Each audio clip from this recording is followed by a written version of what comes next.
প্রধান নির্বাহী কর্মকর্তা সহ বর্জ্য আমাদের রেভিনিউ, স্বাস্থ্য, সম্পত্তি, ইঞ্জিনিয়ারিং সকল বিভাগকে নিয়ে আমি এখানে হাজির হয়েছি।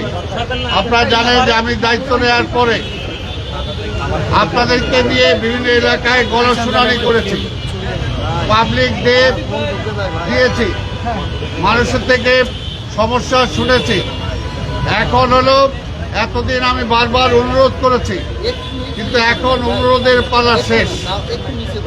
এখন আজকে থেকে প্রশাসন মাঠ পর্যায়ে কাজ করবে এবং মাঠ পর্যায়ে যেগুলো যারা সিটি কর্পোরেশনের আইন না মানবে, সরকারের আইন না মানবে, তাদের বিরুদ্ধে আমরা ব্যবস্থা গ্রহণ করব। এছাড়া এই নগরকে বাঁচানোর আর কোনো উপায় নাই। আমরা বারবার অনুরোধ করছি যার যার এলাকায় পরিষ্কার পরিচ্ছন্ন থাকার জন্য। মার্কেটগুলো যারা আছে তাদের নিজেদের মার্কেট পরিষ্কার রাখার জন্য, তাদের সামনে রাস্তা পরিষ্কার রাখার জন্য। কিন্তু আমরা বারবার অনুরোধ করার পরেও সেটা কার্যকর হচ্ছে না। কাজে এখন আজকে থেকে অভিযান শুরু হয়েছে। এখন থেকে মোবাইল কোর্ট চলবে এবং যে সমস্ত জায়গায় ব্যত্যয় ঘটবে তাদেরকে আইনের আওতায় আনা হবে, তাদেরকে ফাইন করা হবে। কিছু কিছু জায়গায় যদি প্রয়োজন হয় তাহলে যে ব্যবসার জন্য ক্ষতি হচ্ছে সেই ব্যবসার দরজা পর্যন্ত আমরা বন্ধ করে দিতে বাধ্য হব। আমরা আপনাদের মাধ্যমে আবার ঢাকাবাসীকে জানাতে চাই, আপনারা প্রত্যেকটা ক্ষেত্রে, যেমন আমাদের ট্যাক্সের ক্ষেত্রেও মার্কেটে যারা ট্যাক্স দেন নাই, যারা লাইসেন্স নেন নাই, মার্কেটে আমাদের লোকজন যাবে। যদি লাইসেন্স না করে থাকেন তাৎক্ষণিক রিভিউ করা হবে। তাৎক্ষণিক রিভিউ করার পরও যদি কোনো ব্যত্যয় ঘটে তাহলে সেই মার্কেট, সেই ব্যবসা সেখানে পরিচালনা করা যাবে না।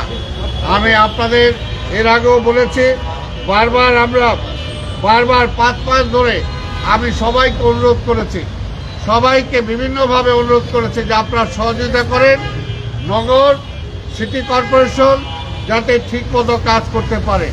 আজকে আমাদের পরিষ্কার পরিচ্ছন্নতার উপরে আজকে মশক নিধনের যে কর্মসূচি সেগুলো মাঠ পর্যায়ে থাকবে। আমার কথা হলো আমরা অ্যাপ দিয়েছি, সেই অ্যাপসে আপনারা যে কেউ কমপ্লেন করতে পারেন।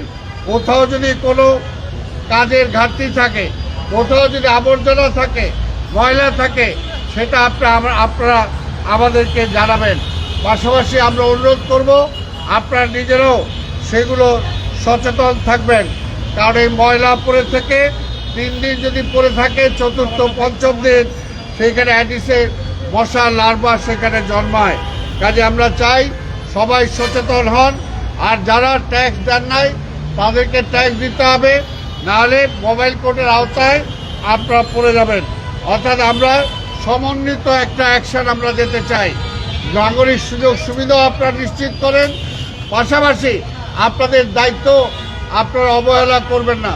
মার্কেটের সামনে আমরা বলেছি কোনো হকার, আমরা এটা এই সপ্তাহের মধ্যে কার্যকর করব, এখনও করতে পারি নাই। আপনাদেরকে নিয়ে আমরা বসেছিলাম, এই 2 সপ্তাহের মধ্যে হকারদের আমরা কার্যকর করব। রাস্তায় কোনো হকার বসতে পারবে না, সে যেই হোক, রাস্তা থেকে হকার উচ্ছেদ করা হবে। ফুটপাতে যেখানে বড় ফুটপাত আছে সেখানে যদি পথচারীরা চলাচল করার পরে জায়গা থাকে তাহলে সেই ফুটপাতে তাদেরকে আমরা অ্যালাউ করব। এগুলো আপনাদের মাধ্যমে আমরা চাই, আপনারা যদি এগুলো আপনাদের জনবহুল প্রচার মাধ্যমে যদি এগুলো একটু প্রচার করেন তাহলে তারা এগুলো জানতে পারবে এবং এই ব্যাপারে তারা তাদের ব্যবস্থা গ্রহণ করবে। আজকে হঠাৎ বৃষ্টি হয়ে গেছে, বৃষ্টি হবেই, এর মধ্যে আমাদেরকে চলতে হবে। বৃষ্টি হলে কিছু জায়গায় পানি জমে। আমি আপনাদেরকে বারবার বলেছি, এই যে ধানমন্ডি, নিউ মার্কেট, এলিফোর্ট রোড, এই এলাকার পানি জমাটটা হয়। আমরা বলেছি, আবার আমি বলি, আমাদের বিডিআরের ভিতর দিয়ে এই পানির ওয়ে আউট একটা ছিল, সেটা বন্ধ হয়ে গিয়েছে। আমরা আমাদের মাননীয় প্রধানমন্ত্রী জনাব তারেক রহমানকে অনুরোধ করার পরে তিনি আমাদেরকে নতুন একটা প্রজেক্ট দিয়েছেন, কিন্তু সেটা আমরা কাজ শুরু করেছি। সেটার কাজ শেষ হতে আগামী বছরের আগে এটা বেনিফিট পাওয়া যাবে না। এই কারণে আমরা তাৎক্ষণিকভাবে কিছু পাম্প আমরা ব্যবস্থা রেখেছি, যে জায়গায় পানি জমে যায় সেই জায়গার পানিগুলো দ্রুত নিষ্কাশন করার জন্য। গ্রিন রোডেও পানি জমে যায়, এটা আগে থেকেই এই অবস্থা আছে। আমরা পাম্প করে সরানো ছাড়া এই মুহূর্তে সেই পানিগুলোর আমরা নিয়ে যাওয়ার কোনো ব্যবস্থা আমাদের মাঝে নাই। আমাদের পান্থপথ বল কালভার্ট আমরা পরিষ্কার শুরু করেছি, আশা করি কিছুটা হলেও বেনিফিট আমরা সেখানে পাবো। তাদের নাগরিকদের সহযোগিতা চাই, আমরা সাংবাদিক ভাইদের সহযোগিতা চাই। আপনারা যেমনি আমরা যে সমস্ত জায়গায় ব্যর্থ হলে সেগুলো তুলে ধরবেন, পাশাপাশি নাগরিকদেরকে অনুরোধ করবেন তারাও যাতে দায়িত্ব সচেতন হয়। কারণ একটা পলিথিন এক জায়গায় বন্ধ হয়ে গেলে সেই জায়গায় পানি নিষ্কাশন বন্ধ হয়ে যেতে পারে, সেই জায়গায় জল জট হতে পারে। কাজে একটা পলিথিন যাতে কেউ রাস্তায় না ফেলে আমরা ব্যবসায়ীদেরকে অনুরোধ করেছি, জনগণকে অনুরোধ করেছি। কিন্তু যারা রাস্তায় বসেন, হকার যারা বসেন, বারবার বলার পরও কিন্তু সেটা আমরা কার্যকর করতে পারছি না। কাজে এখন আমাদের অ্যাকশনে যাওয়া ছাড়া আর কোনো বিকল্প নাই। আজকে এই বৃষ্টির মধ্যেও আমাদের যে রাস্তা, এই রাস্তায় যতটুকু সম্ভব আমাদের মার্কেটেও এখানে রেভিনিউ যারা আছে তারা চেক করবে রাস্তায় পয় পরিষ্কার আছে কিনা, সেটা আমাদের বর্জ্য যারা আছে তারা চেক করবে। কোথাও মশার ব্যবস্থা আছে কিনা সেটা আমাদের মশার যে ডিপার্টমেন্ট আছে সেটা সে চেক করবে। ইঞ্জিনিয়ারিং রাস্তা অনেক জায়গায় বৃষ্টির কারণে, বাদলের কারণে অনেক জায়গায় রাস্তায় ক্ষতি হয়েছে, ফুটপাতের ক্ষতি হয়েছে, সেগুলো আমরা আইডেন্টিফাই করে যেগুলো ইমিডিয়েট রিপেয়ার করা দরকার সেগুলোকে আমি ইঞ্জিনিয়ারিং সেকশনকে বলেছি ইমিডিয়েট সেগুলোকে রিপেয়ার করতে হবে। আর যেগুলো পরবর্তীতে বড় বাজেটের ব্যাপার সেগুলো আমরা টেন্ডার করে তারপরে সেগুলো রিপেয়ারের ব্যবস্থা করব। অর্থাৎ আমরা চাই সিটি কর্পোরেশন জনগণের জন্য কাজ করে, কাজে জনগণের জন্য মাঠে থাকতে হবে। কোথাও যদি আমার কোনো অফিসার, কোনো দায়িত্বপ্রাপ্ত কর্মচারীর অবহেলার কারণে নাগরিকদের কোনো ক্ষতি হয় তাহলে কিন্তু সেই অফিসারের বিরুদ্ধে ব্যবস্থা নেওয়া হবে। তা আমরা সেটা পরিষ্কার আমি বলে দিয়েছি, আমি আবার বলে দিলাম। তা আমি আবার বলছি, আপনাদের মাধ্যমে আমি জানাতে চাই, নগরবাসীর সহযোগিতা চাই। আমাদের এই কার্যক্রম এখন থেকে চলবে এবং এই চলমান প্রক্রিয়ায় ইনশাআল্লাহ আমরা আশা করি ঢাকা শহরকে আরও আমরা ক্লিন সিটি এবং গ্রিন সিটিতে আমরা রূপান্তরিত করতে পারবো। আপনাদের সবাইকে ধন্যবাদ। সেটা হচ্ছে যে আপনি এর আগে হচ্ছে যে সরকার যারা রয়েছে তাদের জন্য আপনি একটু পিছিয়ে যান।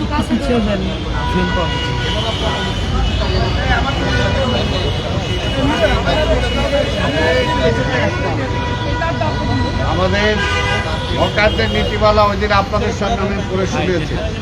এতদিন কোনো নীতিমালা ছিল না, আমরা এটা বলেছি 2 সপ্তাহ সময় নিয়েছি এবং এটা আমাদের সাথে সাথে পুলিশও তাদেরও ব্যাপার এবং এই 2 সপ্তাহের মধ্যে আমরা হকারদের একটা সিস্টেমের মধ্যে নিয়ে আসবো, সেটা আমরা আশা করি ইনশাল্লাহ।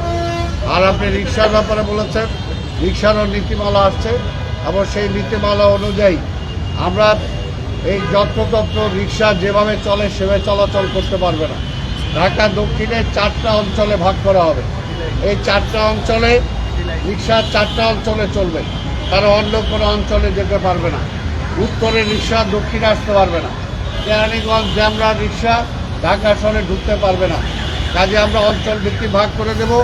আর কিছু কিছু রাস্তা আছে যে রাস্তাগুলোতে আমরা রিক্সা চলাচলের জন্য আমরা অনুপযোগী মনে করি, সেই জায়গায় রিক্সা চলাচল হবে না। অর্থাৎ এটা আমরা একটা সিস্টেম আনতে চাই এবং আমাদের ই রিক্সা যেগুলো আছে সেই রিক্সার জন্য রেজিস্ট্রেশনের ব্যবস্থা আমরা করব। তারা আমাদের প্রথম হলো যে আমাদের বেঁধে দেওয়া ফ্যাক্টরিতে তারা তাদের সেই ফ্যাক্টরির ছাড়পত্র তারা নিয়ে আসবেন। সেই ছাড়পত্র আনার পরে বুয়েটের ছাড়পত্র আনবেন। বুয়েটের ছাড়পত্র আনার পরে সিটি কর্পোরেশন তাদেরকে আমরা লাইসেন্স দেবো, পাশাপাশি ড্রাইভারের লাইসেন্স দিতে হবে। এটা এমন না যে আজকে আসলাম কালকেই ড্রাইভিং সিটে বসে রিক্সা নিয়ে নেমে যাবো, এটা হবে না। এটা আমরা শৃঙ্খলার মধ্যে আনার জন্য এই সিস্টেম আমরা ফলো করব। আমরা হকারটা এই 2 সপ্তাহের মধ্যে সেট আপ করে নেই, তারপরে আমরা রিক্সাটা ধরবো। এবং এই ব্যাপারেও আমরা রিক্সাওয়ালা ভাই যারা আছেন তাদের সহযোগিতা চাই, হকারদের সহযোগিতা চাই। হকারদের ব্যাপারে গতকাল না পরশু আমি আপনাদের সামনে তুলে ধরেছি, আপনারা দেখেছেন। আরো কোনো কোয়েশ্চেন? Okay, thank you.